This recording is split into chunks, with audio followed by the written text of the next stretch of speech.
My name's Rob Loudon. I'm the IT director for Indiana University. And I'm David Welch, Chief Technology Officer for House of Brick Technologies, and I'm also known by other titles. Back to you. First, I want to thank you all. I'm in awe of how many of you showed up for a 5 p.m. presentation, so thank you. We hope to make it worth your while.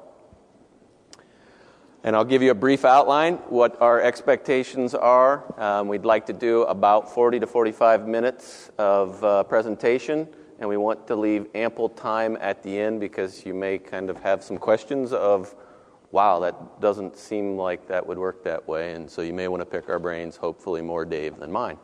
But what we'd like to do is talk about Indiana University's virtualization journey. You've heard that term, I'm sure, the virtualization journey, and I'm sure you all have had your own virtualization journey at some point. So we'll share a little bit about what we've done at IU.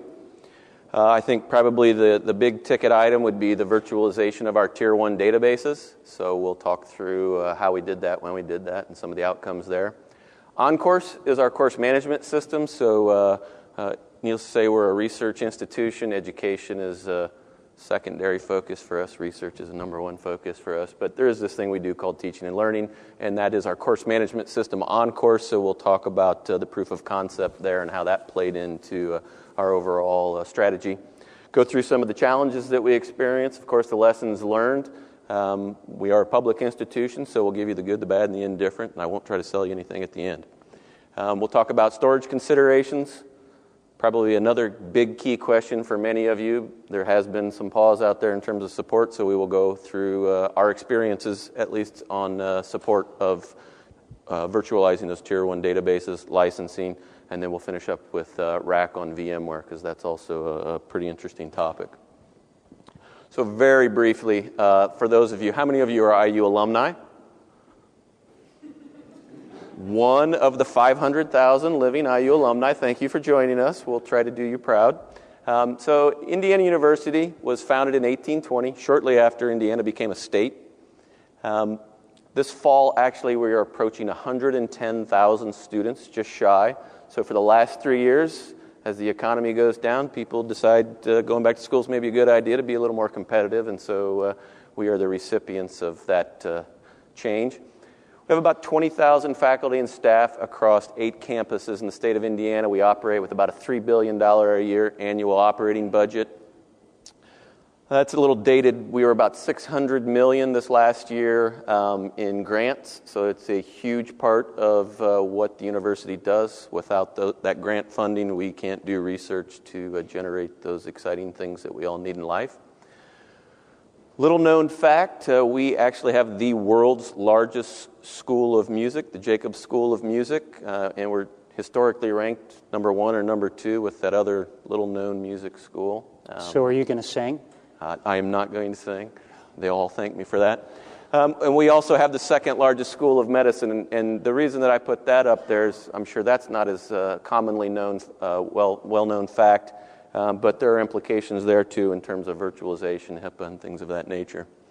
And then just briefly, the IT organization, IU, has an extremely centralized IT shop.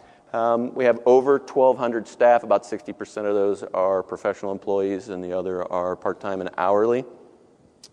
We operate with around $110 million annually dedicated to that endeavor. We are primarily based out of our mothership campus, which is in Bloomington, Indiana. It's about 40,000 students on that campus, and then our Indianapolis campus with about 30,000 students. And we support all 8 of the IU campuses throughout the state of Indiana, and they vary in sizes from 1,200 students to 11,000 students for the regional campuses. Divisions broken into, and you can read some of the eye chart there. But a couple other important notes. The CIO at IU reports directly to the president of the university. That's somewhat unique in higher education, even in an R1 institution, so I always note that for anybody that's following the higher ed space. And this year, we were awarded by Computer World's 100 Best Places to Work in IT. So if anybody's looking for a job afterward, I'll take applications in the hallway. Okay, House of Brick Technologies. And before we get into this, Rob's not saying it, I will. IU took 2 back-to-back Computer World Awards, which is unheard of for what they do with virtualization and VMware infrastructure. So interesting, go out on the web and Google it. There's some pretty fascinating background out there behind what he's presenting. House of Brick Technologies, we are a specialty shop. For 15 years, we have been working with relational databases, platform selection, hardware appropriateness, sizing, performance, benchmarking, stability, triage, operational definition. Oracle has been our primary bread and butter, but we've been easily 15% of our revenue for the last 3 years has had to do with other brands of RDBMS. We consider ourselves somewhat unusual among RDBMS vendors in that we are highly hardware and operating system literate. We have been involved in millions of dollars of reduction of CapEx and OpEx optimization or reallocation of that. I've been responsible personally for killing some purchase orders that were already approved and ready to go and budgeted.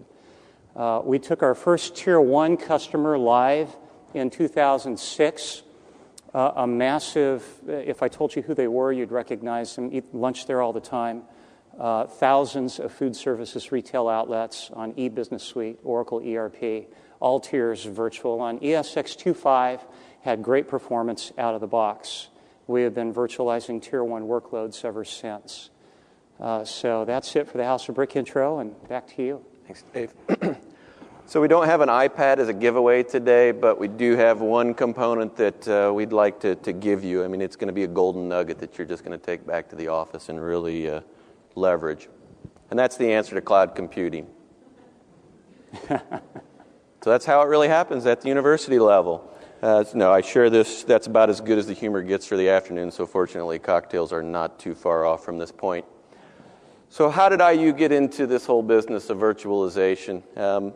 I asked that question, and my technical staff immediately sent me the email showing me exactly when and where that happened.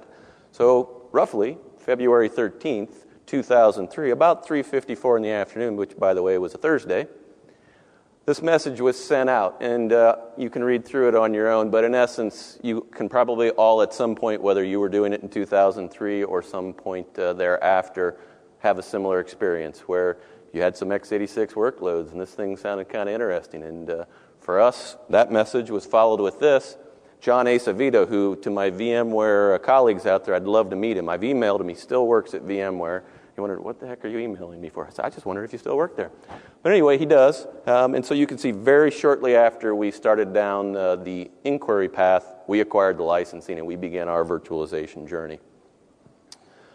So following the themes that were presented this morning in the keynote, the 3 different phases of the virtualization journey, we're kind of unique in the way we did it. We didn't follow the playbook because the playbook didn't exist when we started. Anybody that's keeping track knows what was released roughly around the April timeframe in 2003. We were on ESX15. We looked at it. It looked great. We understood what the value was at that point. And we immediately virtualized one of our major production systems called CAS. It's our central authentication system. It provides single sign-on for the 110,000 students and all the rest of the folks at the institution. Gets about 120,000 authentications per day. This is our first week of classes this week, so it's I guess it's a testament to our belief and our confidence in virtualization that I'm out here and the phone's not ringing. But so we started very early with production. So thinking about that, though, in terms of the way that you heard it described earlier today, the IT production phase for us really happened in roughly 2005 to 2008, and that was the traditional eat your own dog food, convert your own internal IT x86 boxes to virtual boxes, and I'll show you some charts and graphs on that as well. The one of most interest, I think, hopefully is a big part of the reason that many of you showed up, was really the business production phase for us. So even though we had a primary enterprise system, CAS, running on virtualization since 2003, and many other systems, we started to really get into the business systems in about 2007, 2008, and we'll talk specifically about the Oracle databases and why that was such a big deal. But really the first notable one for us was the ERP system, where we run PeopleSoft SIS and HR. And then I also just noted here of interest the IT as a service phase for us, and you can see they roughly happened about the same time. We kind of had one of those eureka moments where we're the central IT group and we never took on any of the outside needs or services because it always represented a conflict of interest. When we were in the physical world, if I had 6 boxes and you asked me to take on one of your physical boxes and I said, here's what it costs a year and we'll do that, you can imagine that when the ERP system's having a problem and your box is having a problem, I'm going to be very honest with you, the ERP system's going to take priority. So we never engaged in that. But when we got in the virtualization space, given the economies of scale, and it didn't matter, if that physical box had a problem, I don't care if it's the ERP system or the smallest department's file server, it's an important component. We're going to address it like it's the most important thing.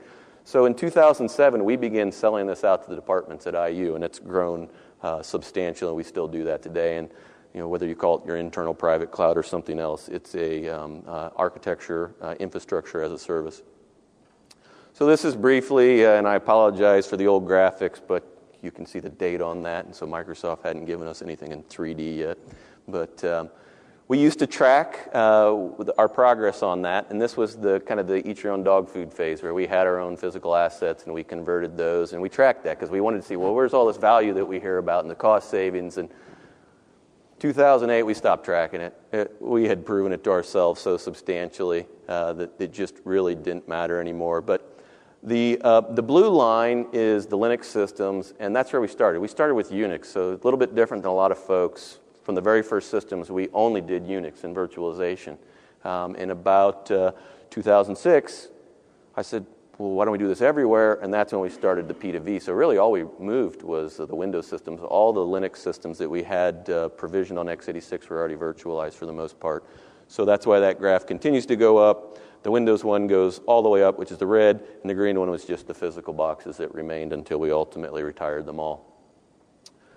So the business production phase for us, we just recently completed a brand new state-of-the-art data center on our Bloomington campus. It was a long time coming. Last year in 2009, we completed that facility. It's a beautiful facility. If you're ever in Bloomington, Indiana, and you'd love to take a tour of it, it's about 90,000 square feet total. Has Tier 3 rating, 3 pods, 11,000 square foot, raised floor in each pod. It's designed to withstand an F5 tornado direct hit. Needless to say, we don't have a lot of earthquakes in Indiana, but tornadoes are something that do happen on occasion and happen very closely to our previous data center, so a big part of what we do. And then the last comment there is just a note. I often get the question, well, wow, that's a really big data center for a group that professes to have virtualized so much. Why do you need so much space? We have that other little component we do called research computing, and almost the entire facility is dedicated to this. So having the new facility represented some unique challenges for us.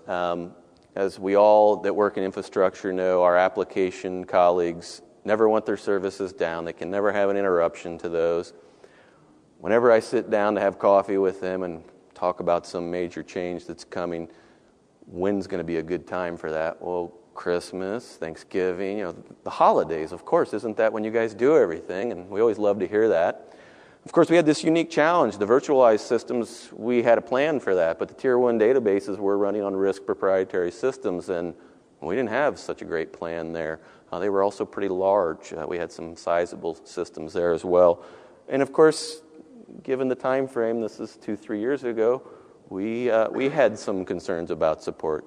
We weren't getting a consistent message on what would and would not be supported. So there's the aerial view of our little quad of the world, and that's the building that we were in. It was a beautiful facility built in 1964 and renovated into a data center in 1980. It was a bad situation. So you can see the new facility. We needed to move about 150 feet, which seems really easy, right, into this space in 2009. So that was the challenge that we had before us. Some of the other challenges that were associated with it was, gosh darn it, that Tier 1 database architecture that we had, it was really good. It came with a 5 nines reliability. It was running on RISC-based systems. We did have the advantage. We did have an Oracle ELA, and so I know many questions that I get are around, well, virtualizing Oracle, that's got to be expensive because, cores and sockets and counts and things of that nature. I pay the same whether I run one Oracle instance or 1 million. So I've already invested and lost that money. So I'm going to get all I can out of it. But we ran over 100 Oracle instances, and they supported about 35 unique enterprise applications. And again, as I said, we had tremendous reliability on those systems. They worked. They were never a problem. I never got issues with those. And of course, the customers were very satisfied with them. So it kind of came up to one of those, if it's not broke, don't fix it, Rob. Why would you mess with that component? It's working pretty well. But you can imagine that great performance came with a substantial price. In comparison, it was about 10 to 1 for the boxes that I was buying there with the software maintenance and hardware maintenance.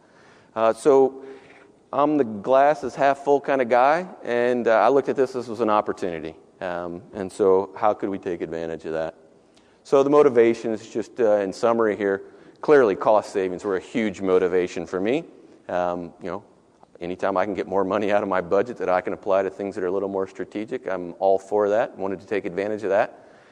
I have a phrase that I use with my team, and I've got a colleague here that can probably share that with you in the hallway, but I like to standardize, and the term that I use is ruthless standardization. I'm an ex-military guy, and I've just seen the strengths of that. So we standardize, we standardize, we standardize. For example, in Oracle, pretty much will allow the application owners to run any version of Oracle they'd like, as long as it's 10gr2 dot blah, blah, blah, blah. And we do that.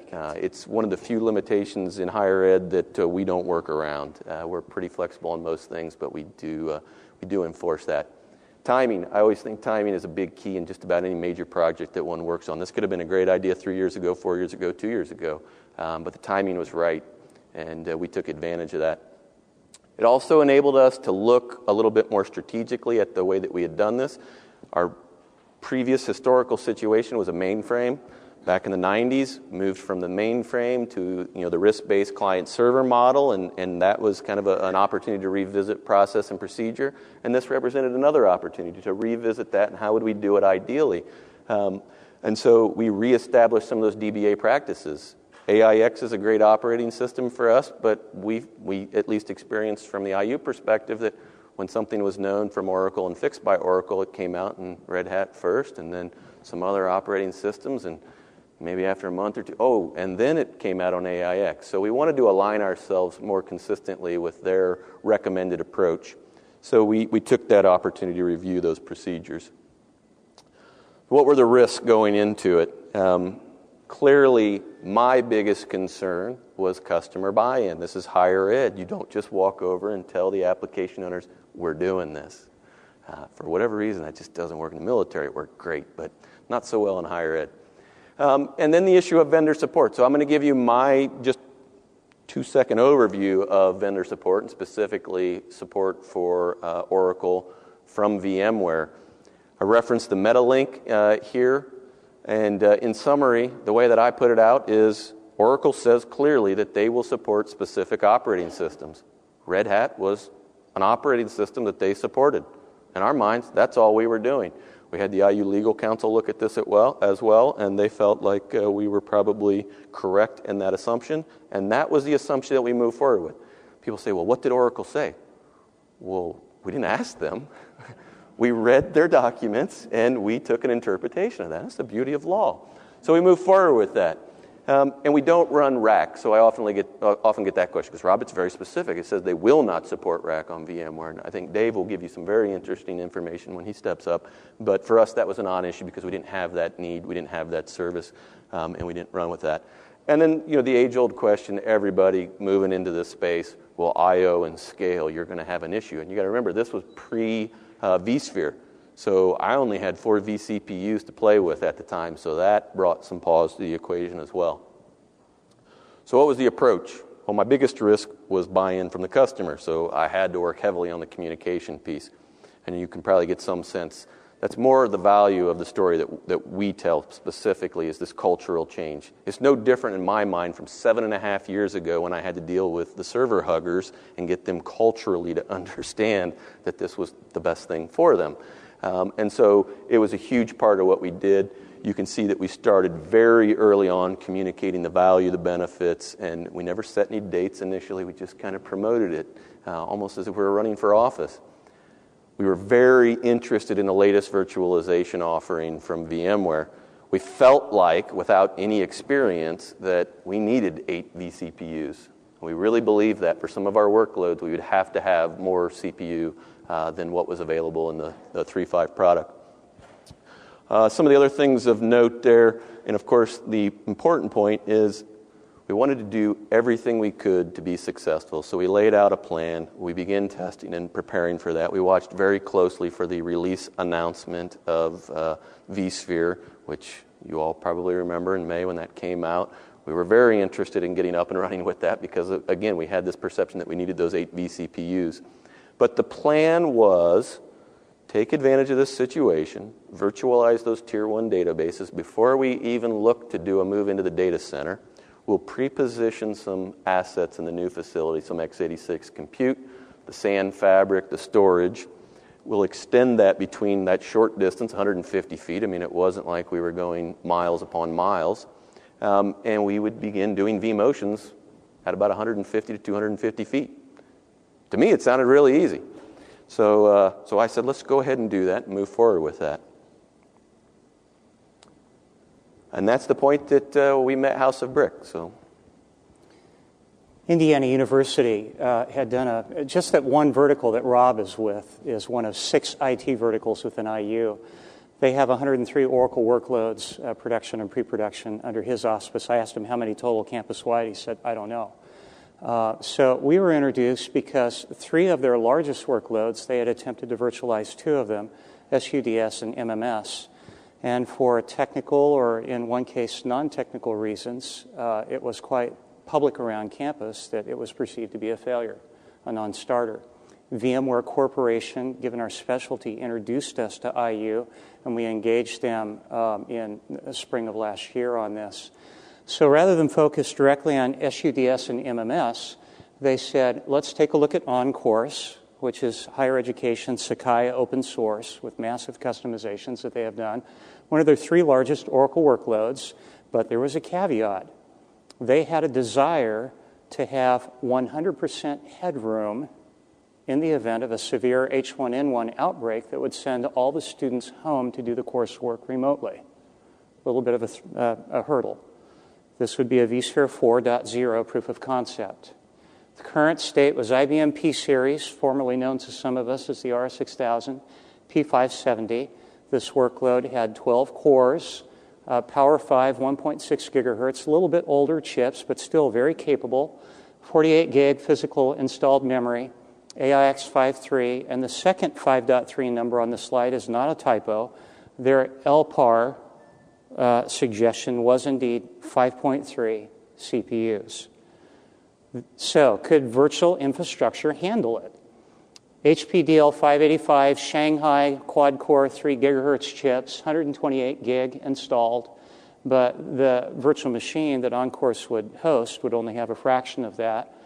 8 vCPUs, 32 gig of RAM, Red Hat 5, 64-bit, and our whiteboard math told us that that virtual machine would have about net 20% more CPU capacity than the P5s. We began to get a little nervous when we got on site because we found, you always hope for the silver bullet. Well, we weren't finding it. Very sound vSphere configurations. Shouldn't have surprised us given IU and their award-winning history. Very sound Linux guest operating system configurations. Extremely unusually efficient SQL, including the access paths. Under normal load, they were using just less than 6 P5 cores. But having worked with higher education for 8 years, we know that there are 2 peak registration periods. And those are the ones that cause us to get nervous. During peak registration, 12,000 concurrent users in OnCourse, 9.5 physical cores in use. And these guys are asking us for 100% headroom. The P5, the P-box, that graph represents about how much capacity it had with respect to the 100% headroom that IU was looking for. First look, we discovered that the CPU, a full 60% of the CPU utilization was system/kernel. Outrageous. Our red line's 40%, and that is a red line. We're comfortable with figures down in the teens. We began to look around. We found that they were using Oracle Shared Server, formerly known to us 1994 DBAs as multi-threaded server. It's a great technology back in the days when you had physical limited memory and you needed to scale horizontally inside that limited memory. But shared server, their middle tier was already aggregating through 200 to 400 connections. We deemed shared server unnecessary in that environment. It's a less traversed code tree for Oracle support. It is impossible for shared server to outperform dedicated server. It's a scalability play. It's not a performance play. A broad brush statement, but more true than not, having to do with the performance. So we recommended that we not use that. We opted with IU to do a poor man's load test, meaning we weren't going to license Mercury Load Runner or anything else. We were just going to turn on trace during peak annual registration load for the instance. We took awk and reassociated the bind variables in the trace files with the placeholder bind variables, spread that out across what we created as 75 load injectors, put sleep commands in there to spread those 9 million transactions out across 2 hours. That was our original measurement period. When we replayed that, we had 3,000 SQL errors that we deemed with IU to be statistically insignificant, just having to do with minor synchronization issues, having to do with the way that the transactions replayed.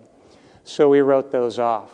That played at 60% actual CPU within the vSphere virtual machine. System/kernel was fine. It was in the basement compared to the P5. We had occasional brief spikes of 80%.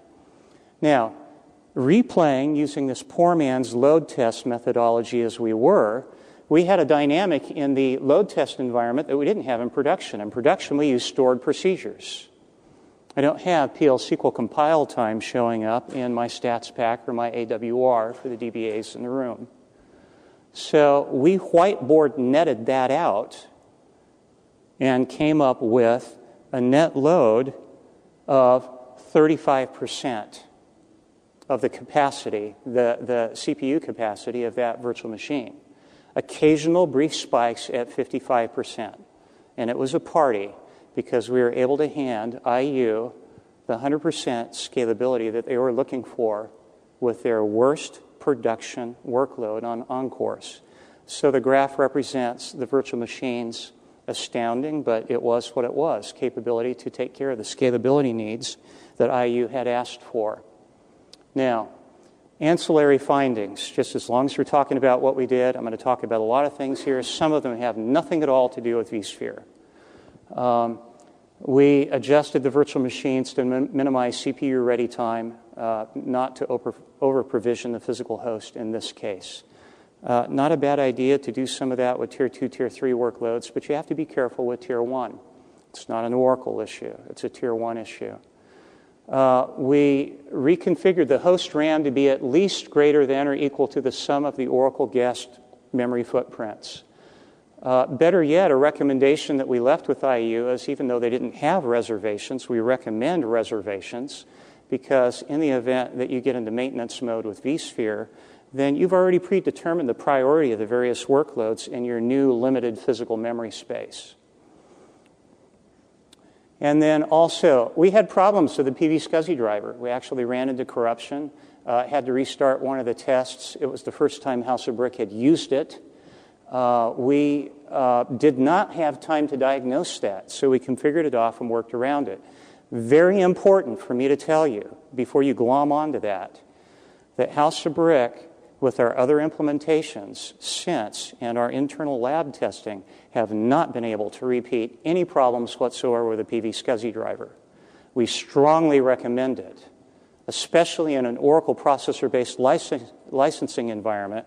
You can get as much as 18% CPU I/O offload using that driver. And that is not insignificant in a processor-based license.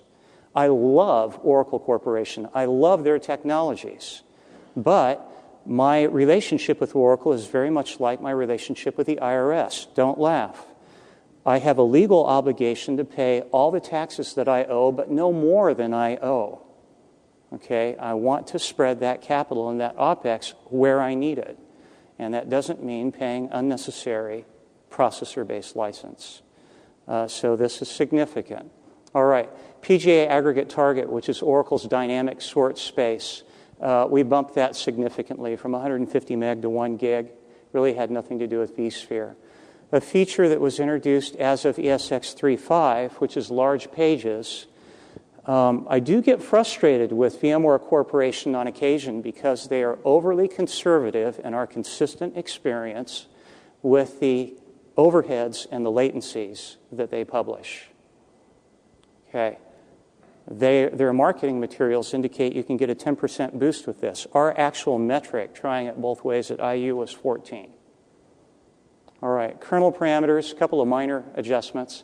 SHM max bumped to a total of the guest RAM, and SHM all, we increased that, so that was also greater than or equal to the total of the guest RAM. Not a performance issue, but a stability issue. Working with IU, they chose to implement automatic relinking of the Oracle executables as often as a guest operating system Linux patch was applied. Okay, interesting concept. All right, we reduced IU's standard virtual machine for Oracle applications from a default of 4 vCPUs to 2 vCPUs. And a year later, that's still the standard. People have a tendency to, over-allocate. And it's similar to what they do in hardware environments when they get involved in Tier 1 VMware and they assume that the same is needed. Okay, IU conclusion, vSphere and Linux, the Encore single 8 vCPU virtual machine was adequate. Their peak annual workload could nearly double. All IU Oracle workloads in Rob's area then became candidates for vSphere, porting to vSphere, including SUDS and MMU. Caveat, we would love to have had the opportunity to do the root cause analysis on where that system/kernel CPU came from. That was painful to walk out and not have the opportunity to diagnose it. We don't know if it was the P5. We don't know if it was AIX 543. We don't know if it was Oracle Shared Server. We have no idea what it was. So I'm just leaving that caveat there. We showed that it would work. We don't know why it wasn't working on the old system. That's not normally the way that we work as a SI. All right, everybody still there? Holding in? We're almost there. Okay, so summarizing the project for this particular situation, one of my favorite phrases is never let a crisis go to waste, and that's what we had. So I converted that crisis to a motivational situation, and that's where I got the buy-in from my application customers to convert those databases in preparation for a vMotion of their Tier 1 databases from one physical site to the other. So the net outcome was, over about a 9-month period, we worked hand-in-hand with our application owners, and we virtualized 35 applications, over 100 Oracle instances. We've been running them for some in 18 to 24 months now. No wood to knock on, but no issues. In the interest of full disclosure, and this may be kind of the surprise, there's no man behind the curtain, but the on-course database is still on the P5 server, and that goes to the slowness of higher education and the cultural situation. It is scheduled for October 30th. It's a weekend, but it's not a holiday at least, so we're pretty excited about that. There's 2 other workloads that are scheduled. One is underway. Hopefully it will happen before the end of this calendar year, and the third is scheduled for the first quarter of 2011. So at that point, I will have 100% of my Oracle workload virtualized. The support issues are none. In talking with Dave about this, he said, well, how many Oracle support issues have you had? I said, well, let's put this in a larger context. In 7.5 years of running VMware in production, 7.5 years, we have never, until the last couple months, been asked to replicate anything on hardware. 2 times now in the last 6 months, we did it on our own cognition, replicated on hardware, 100% could replicate the issue and the vendor addressed the problem. So in 7.5 years with 62 enterprise applications, 2 times ever has that scare tactic been applied to us, and we chose to engage in it to prove it. That's how confident we were with it. So for us, there are no support issues. You can call my DBA manager. I may not give you his phone number, but I'll forward the call to him. But Rob, that was not Oracle. Both of those issues none of those were third-party Oracle vendors. That was not Oracle Corporation that requested that. We never have, to this point, received a request from Oracle. Are you running this on virtualization? And if anybody works for Oracle in here, don't you go back and tell them that. We don't want them asking us that question, but in all sincerity, we just have had 0 issue there.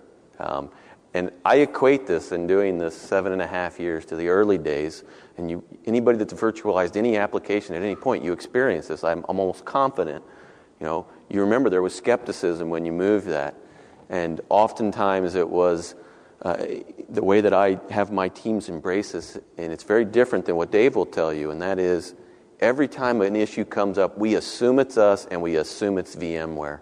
And 100% of the time, we've proven that wrong. But the first thing we do is look in our own house. We check under the couch, in between the cushions, and it's not there. And then we go back and we help them find where the real issue is. And that's gone a long way for us. So in terms of the savings, we did track it pretty well on the AIX side because, you're talking about 7 figures. So we used to watch that real close. But over time, we moved that down. I have 3 physical P-Series boxes that remain for those 3 systems. It's the old 1 box, 1 system. And I will drive that to 0 within the next 6 months. And that is phenomenal. Like I said, it's about a 10-to-1 cost savings with all the licensing, support, hardware, everything in comparison to what we were doing. So in summary, from the IU perspective, our virtualization journey has been a phenomenal effort over almost a decade now. We continue to see about a 6% VM growth monthly. And I often get the question, well, that's VM sprawl, right? You made it so easy. They just go out and they dial stuff up and they forget about it. No, we track that very closely. We use activity-based cost accounting. Anybody familiar with ABCs? Love them. And so even though they don't pay us directly for this, it shows up against their ABCs. So your ABCs start to get really high when you're wasting money on any of your services. This 6% growth is the architecture or the infrastructure as a service. These are the departments during a bad economical period of a couple, 3 years saying, whoa, this doesn't make sense for us to have a file server or a print server that costs us X when we can lease it and move our CapEx to OpEx, and you all know that story. Just a note on the desktop virtualization component. We are under a proof of concept there, but we don't have anything major, and there's no real big story to tell there from our perspective in terms of an experience. Savings, flexibility, the reliability, all the things that you all know that are equated with virtualizing your workloads, we've absolutely experienced. We continue to experience, and they are core to our strategy. And for us, virtualization at IU, it's not the new norm. It's been the norm for quite some time. This is what we looked like in June. So we're just shy, I think today, at about just shy of 1,600 VMs. We do segregate out the virtual appliances so that you can see all that detail. Excellent. So, of our Tier 1 customers over the last over 5 years, 50% of them get great performance out of the box.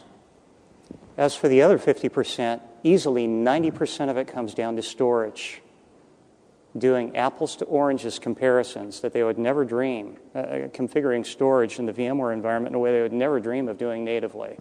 I'm going to tell you that, thank you, I'm going to tell you the 2 issues that are prominent of those that run into trouble. We highly recommend when you're doing Tier 1, until you get through your benchmark and have a couple of months of production, configure 1 to 1 to 1 to 1.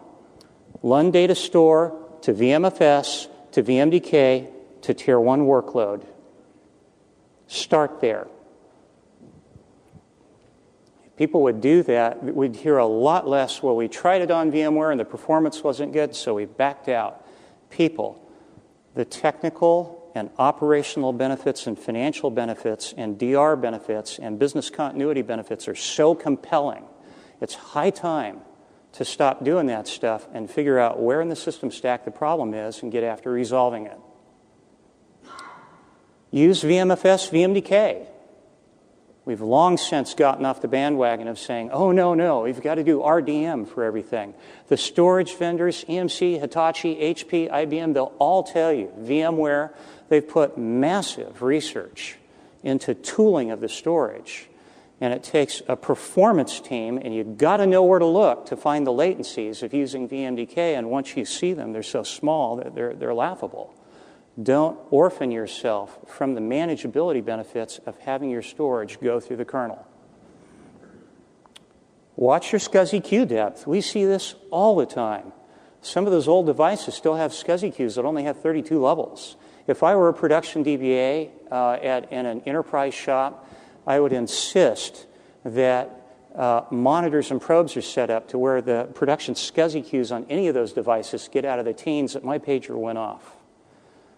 I've seen VMware take a lot of hits for this issue, and they don't deserve it because this has nothing to do with VMware. This has to do with storage configuration. People doing things, fan-in ratios in their VMware proof-of-concept environments outrageously beyond the ratios that they would ever tolerate in a native environment, even a native proof-of-concept environment. Those are the two big ones. Fan-in for the workloads into a single data store that's outrageous and not watching your SCSI queues. Okay. All the Oracle storage works. We strongly recommend, and our customers implement automatic storage management on top of VMware, whether it's single instance Oracle or whether it's rack. If you've got middle tier stuff that you want to use Oracle cluster file system, it's great, or for any other thing that you might home grow. Okay, so assume that if you have a problem, that it's not something that is inherent in VMware infrastructure, and that it can be resolved through configuration. Yes, I understand that's the opposite of the way that Rob worded it. But that's been our experience in 100% of the cases we've triaged, and we've been doing this for years. Okay, Oracle support. This really is the 3-minute bullet. I'll try to be brief. I can't speak for Oracle Corporation. I can tell you what our customers have experienced. We've never seen or even heard of a shop that has had a problem with Oracle support giving all due diligence to SRs, including when the customer, like IU, was fully disclosed that they were on VMware, and including if the problem was not known in Oracle's knowledge base. That caveat in Metalink would appear to be, and again, this is my opinion, I don't speak for Oracle, a legal caveat that protects them if they really get into push-shove situation, having given it all due diligence. If you take a look at HP or Dell's support contracts with VMware, you'll see similar caveats. But in day-to-day practice, and I've heard this echoed at International Oracle User Group, Denver, in Colorado on April 15th, 2008, by the director of Oracle Enterprise Linux Marketing, and she stated and repeated the same thing that our customers have been experiencing, and that is, and I quote, "It is Oracle's habit to give all due diligence to support tickets, including if it's disclosed that it's on VMware and including if it's not in the knowledge base." So I have written 6 months ago a House of Brick Oracle VMware support position paper that goes into far more detail on this, and that has strategies for how to manage it if you really, really are worried about that. We have a reference slide at the end of these that will, with hot links in it, that will include that. Real application clusters. Understood, it is the only red stack product, meaning database, the various genres of application server grid control, that is explicitly not supported by Oracle Corporation.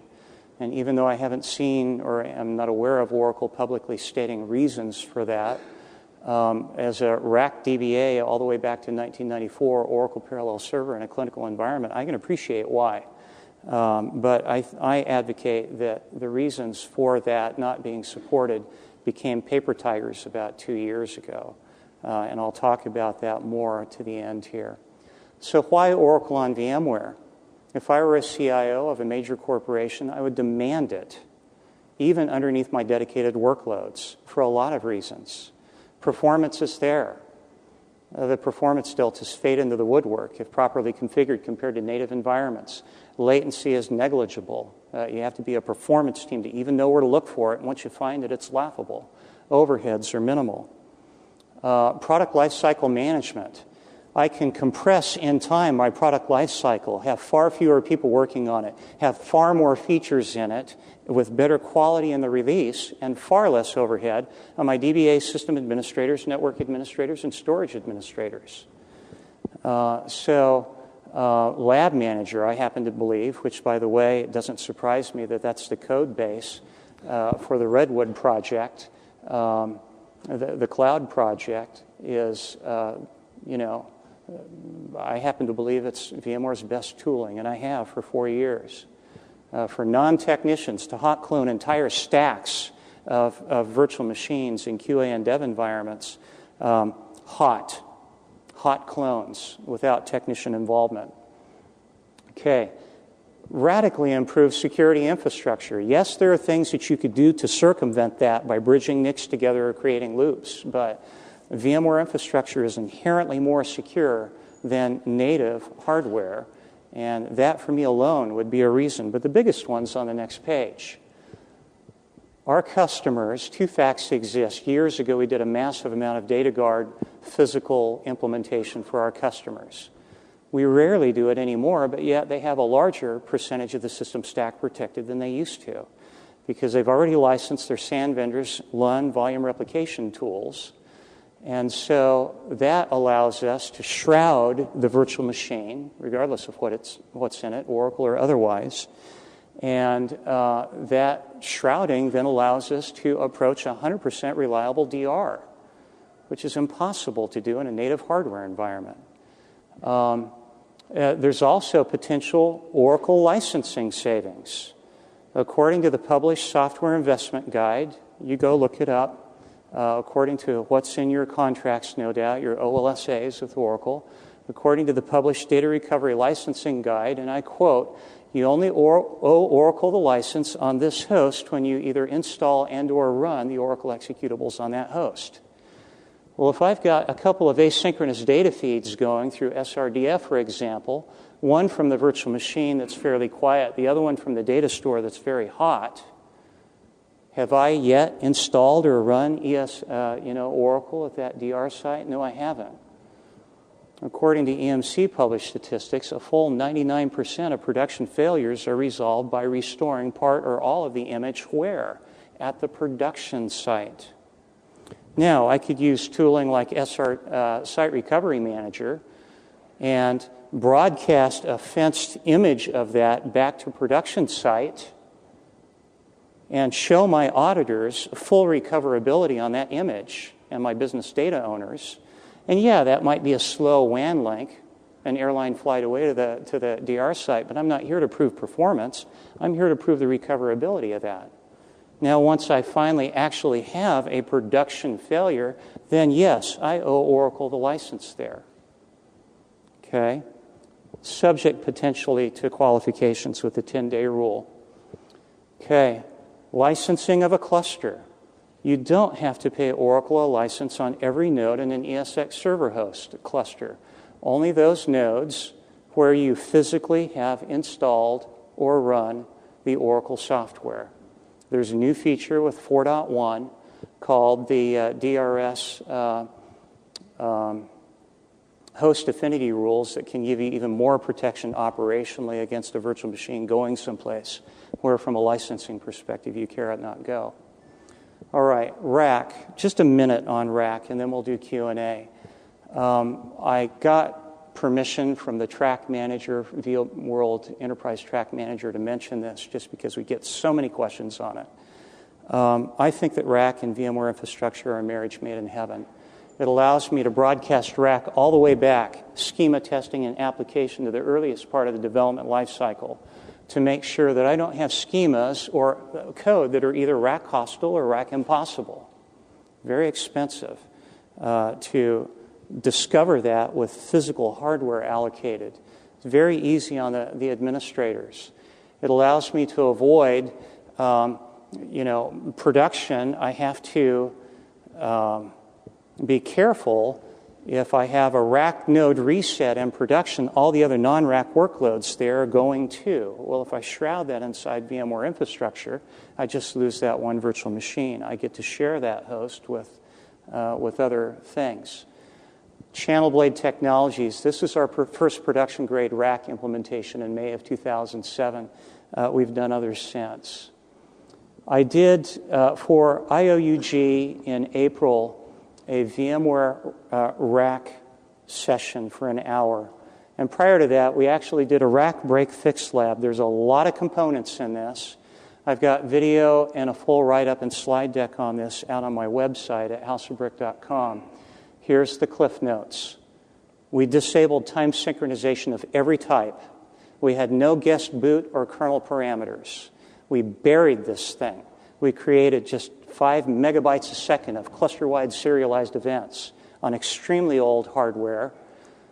We had no clusterware evictions or warnings, and we had not 1 second of clock drift. We burned this thing in for 70 hours on vSphere 4 on a very old Oracle Enterprise Linux 4.7 kernel, and not 1 second of clock drift, and no eviction warnings, no brownouts. 7 seconds of CPU ready time with no CPU reservations protecting anything. So anyway, the DBAs really have been coming along. They're behind the system administrators, but a year and a half ago at Oracle Open World, they told me, we understand eventually we're going to have to virtualize our production stacks. And so we're getting there. All right, Q&A. We've got 8 minutes for questions. Please stand up and use the microphone so we can get it on the, rather hear your voice than have me repeat your voice. So for our QA and dev environments, we actually have Oracle racks set up on VMware. But one of the challenges we faced is we wanted to build templated images that included the Oracle install. And we've had trouble parameterizing some of it so that we can come up and easily go in and reconfigure that. Have you guys found ways around that problem? Parameterizing at what level? Are we talking about the guest operating system, the Oracle initialization install, parameters? So host names, IPs, the sort of things you have to plug in as you do the Oracle install for rack has been something that we've had trouble with getting. Yeah. Well, here's the deal. When we clone rack, we don't change any of that. We allow Lab Manager, for example, to shroud. It uses NAT and host renaming and shifts all the ports to the outside world. But the clone of rack itself, all the host names are identical, all the parameters are identical, everything is identical.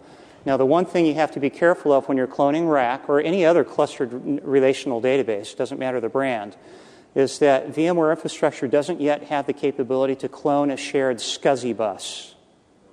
Okay? So when you're going to clone, you have to detach the shared SCSI bus from node B, and then do your clone, and then reattach to B, and B prime to A prime. About a Word doc sheet, one sheet of Word doc instructions to do it. You could also script that. But we circumvent that by we don't change anything. We clone the whole unit as is, and we allow Lab Manager to fence the environment. Please stand up to the mic with your question. Thank you. Do you utilize DRS on the tier 1, larger databases? Oh, yeah. And I'll let Rob comment too, but our customers, most of them trend politically, they will allow tier 1 to alert them as to something that needs to be moved. But then after a couple of months, they have a tendency to get bored with that and put even on their tier 1 DRS in automatic mode. Your experience? Similar. Okay, great. Your question? Perhaps a question for Rob, I think. So I'm trying to understand what your thought process was or what your testing was that made you determine to standardize on Red Hat. And if you're putting any thought into any other platforms recently, given the recent partnerships and announcement with SUSE Linux for VMware? We had a long history with the use of Linux, so that was a big portion of it. Most of our systems, we had made a decision in the early 2000s to be a J2EE shop, so all of our in-house development was on Red Hat. So we had a lot of expertise on the operating system side there, and then kind of the best practices from Oracle led us down that path. Is that something that will change for us? Probably not in the near future. Part of the rationale is the depth and the experience that we have in-house. We have the base level Red Hat support. So for my Tier 1 Oracle databases running on Red Hat, we have the lowest level support. In fact, in the interest of full disclosure, on VMware for the first 5.5 years, we had the Monday through Friday 8 to 5. We'll give it our best shot, but we really didn't have that many issues that we needed that assistance with. And it was only, and you'd think somebody that did it 5.5 years that didn't have a big concern there. I had to go before those customers, application owners, and basically convince them to do this. And I felt like BCS, so we do have business critical support now, was an insurance policy. And in fact, we use it more strategically than we do to just do support. I was talking with Scott Batos yesterday about this. So, in terms of where we're going with Red Hat, I'd say for us for the next couple of years, we're going to stay there. Maybe interested in looking at the Oracle offering there, but nothing in the short term. 4 more minutes for questions. Your storage slides seem mostly focused on SAN storage, and you talked about ASM. We run Oracle RAC over NetApp NFS, and I'm wondering what your experiences are there, and if there's anything you would add if you're considering virtualizing that environment. Yeah, I encountered a shop the other day that has 800 Oracle RAC clusters, and every bit of it's NAS NFS. Okay, so we're happy for whatever your SLA is. Most Tier 1 shops we advocate, and we have for 13 years, 20 millisecond response time from storage for uncached random reads. As an OLTP benchmarking shop, that's always been a good red line for us. But there are shops that don't have that kind of an SLA, either implied or explicit. And so NAS works just great, especially with some of the loosening up, or that is enabling of NAS with 3.5 and 4.0 vSphere. So we're not going to discourage you at all from going there, from using whatever storage that you need to use. Thank you. You bet. One more question. Rob showed on one of the slides that the high-end Oracle VM would have 8 vCPUs and 32 gigs RAM, which is not exactly like a huge machine from a physical standpoint. Would you host other VMs on that on a big host? I mean, if you had one of the new quad CPU 6-core machines with 128 gigs RAM, would you host other VMs on there, or would you just dedicate a single ESX host to that VM? It's a good question.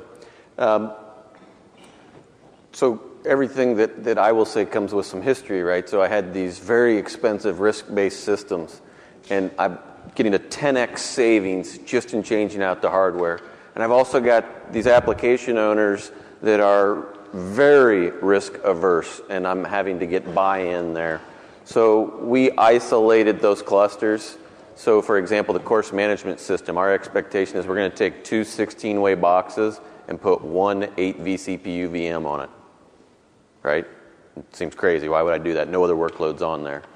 But wow, I'm still saving tens of thousands of dollars in CapEx, and they're isolated and they're happy, and they can never come to me and complain and say, well, some other workload impacted my particular system. We've done that with a few other very high-vis systems, and it's not a technical decision. It's a very cultural, risk-averse approach. Good question. Thank you, everybody, for staying 5 to 6 tonight. I'm absolutely impressed.